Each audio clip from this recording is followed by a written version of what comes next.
Assalamualaikum warahmatullahi wabarakatuh. Perkenalkan, nama saya Erwan Kurniawan, mahasiswa Fakultas Keguruan dan Ilmu Pendidikan Universitas Terbuka tahun 2023. Hari ini saya akan melaksanakan tugas simulasi praktikum mengajar pada model pembelajaran 221 pada mata kuliah pembelajaran kelas rangkap. Selamat menyaksikan. Wassalamualaikum warahmatullahi wabarakatuh. Assalamualaikum anak-anak.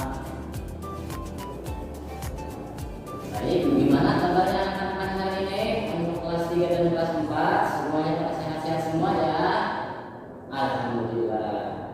Baik, sebelum Bapak dimulai, Bapak awali dulu dengan berdoa terlebih dahulu ya semuanya. Bismillahirrahmanirrahim. Rabbis shrahli sadri wa yassirli amri wahlul 'uqdatam min lisani yafqahu qawli. Rabbi zidni ilman warzuqni fahman wasi'an. Baik, terima kasih untuk anak-anakku yang ganteng-ganteng dan yang cantik-cantik. Baik, sebelum pembelajaran ini dimulai, Bapak akan mengabsen terlebih dahulu. Baik, mulai dari kelas 4. Mulai dari kelas 4 dulu ya. Baik. Oke, 1. Yang pertama, Suwanti ada? Alhamdulillah ada. Desi ada? Ada. Budi sakit. Sakit kenapa? Oh, panas. Sudah berapa hari deh? 3 hari. Udah pernah nengok belum? Belum. Nanti kapan-kapan kita nanti nengok ya. Oke, lanjut lanjut. Sekarang yang ke kelas 3. Sampai Anton, hadir? Hadir. Linda, hadir? Hadir. Lanjut Agus, hadir? Hadir. Oke, hadir semua. Baik, kalau seumpamanya sudah hadir semua, mungkin karena ini kelasnya semua pada digabung dan khususnya untuk ke kelas 4 karena gurunya sakit juga, makanya di sini Bapak akan menggabungkan dari kelas 3 dan kelas 4. Yang Bapak harapkan yang pertama, 1, ketika Bapak sedang menerangkan dan menjelaskan, diharapkan untuk kelas 3 dan kelas 4 tidak berisik. Bisa? Oke, alhamdulillah. Baik, sebelum kepada pembelajaran. Nah, di sini Bapak akan mengingatkan terlebih dahulu dari materi pembelajaran yang sebelumnya. Nah, khususnya kepada kelas 3. Baik, kelas 3. Minggu kemarin kita sudah menjelaskan dan menerangkan mengenai tentang bagaimana ciri-ciri makhluk hidup, gitu ya. Nah, nanti akan diulas kembali setelah ini. Nah, terus yang kelas 4-nya. Kelas 4, Bapak dapat tugas mungkin dari ibu yang mengajarnya untuk menanyakan mengenai materi yang sebelumnya. Kira-kira kelas 4 kira-kira ingat apa tidak? Indahnya kebersamaan. Nah, dan selanjutnya mengenai tentang keberagaman suku dan budaya yang ada di Indonesia. Masih ingat kelas 4? Alhamdulillah masih ingat. Baik, sebelum dimulai mungkin Bapak akan menjelaskan terlebih dahulu ya dari kelas 3.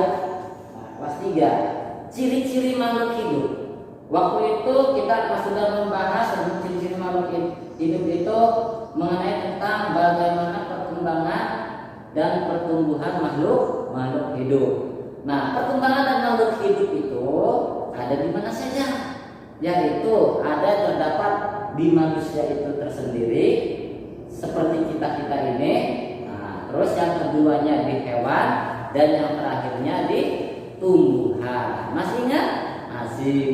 Nah, pertanyaannya, coba Agus, Bapak mau tanya, kira-kira menurut Agus apa ciri-ciri dari makhluk hidup itu? Apa? makan, ya pinter makan. Yang selanjutnya Linda bergerak, ya pinter bergerak.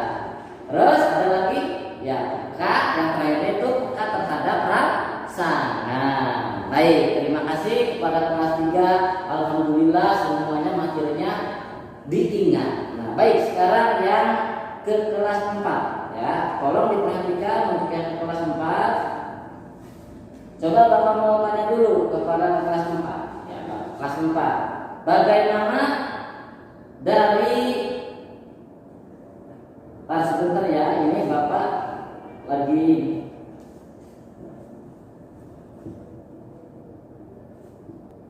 satu, dua, tiga. baik untuk kelas 4. Jadi ada faktor penyebab keragaman masyarakat. Nah, di sini ada beberapa faktor-faktornya. Yang pertama yaitu adalah letaknya strategis. Ya, apa itu letaknya strategis? Yakni antara 2 samudra dan 2 benua. Ya, oke, lanjut yang kedua. Yang kedua itu negaranya berbentuk kepulauan. Nah, berbentuk kepulauan. Yang selanjutnya kondisi alam yang beragam. Jadi wilayah Indonesia ini kondisi alamnya itu sangat beragam sekali. Maksudnya beragam itu ada yang berada di daerah pegunungan, ada di daerah lautan, dan juga ada di daerah daratan dan sebagainya. Oke, paham ya, teman-teman ya? Nah, lanjut. Yang selanjutnya faktor kondisi transportasi dan juga komunikasi. Ini pun sangat penting sekali, faktor-faktor yang menyebabkan masyarakat supaya daerah tersebut itu bisa maju. Nah, transportasinya itu contohnya seperti apa? Yaitu angkutan umum. Komunikasi ya seperti zaman sekarang kita mempunyai HP. Nah, kalau zaman dulu yang namanya HP itu tidak ada. Paling bisa melalui dengan telegram ataupun dengan surat-surat yang lain. Lalu yang selanjutnya, faktor yang selanjutnya yaitu adalah respon masyarakat atas perubahan. Nah, adapun perubahan ini contohnya masyarakat cenderung lebih menerima budaya yang lainnya. Jadi ketika ada budaya-budaya yang lain ataupun ada adat-adat yang lain, ya kalian jangan sampai menolaknya, akan tetapi menerima terlebih dahulu dan juga kamu bisa saling menghargai. Lanjut. Ya, nah mungkin itu dari pemaparan materi di kelas 4 ya, indahnya kebersamaan dan juga keberagaman suku, budaya dan bangsa yang ada di Indonesia. Oke, semuanya paham? Paham. Baik. Mungkin dari materi pembelajaran baik itu kelas 4 ataupun kelas 3, mungkin itu Bapak yang bisa dapat sampaikan. Mudah-mudahan dengan pemaparan materi yang pada hari ini Bapak sampaikan bisa masuk dan juga dapat dipelajari kembali di rumah. Mungkin itu ya yang bisa dapat Bapak sampaikan. Kurang lebihnya mohon maaf. Dan selanjutnya mungkin dari kesimpulan ataupun rangkuman yang akan Bapak sampaikan dari materi yang pada hari ini, mungkin dari kelas 3 mengenai tentang ciri-ciri makhluk hidup. Nah, kesimpulannya makhluk hidup itu artinya di sini kita itu butuh makan, butuh minum, dan juga peka terhadap rangsangan. Khususnya ini peka terhadap rangsangan untuk pertumbuhan, perkembangan, dan yang lain-lainnya. Rangkuman kelas 4 indahnya kebersamaan artinya di sini ketika ada budaya-budaya lain yang datang ke daerah kalian itu jangan sampai ditolak terlebih dahulu, akan tetapi dipilih-pilih. Kalau misalkan bagus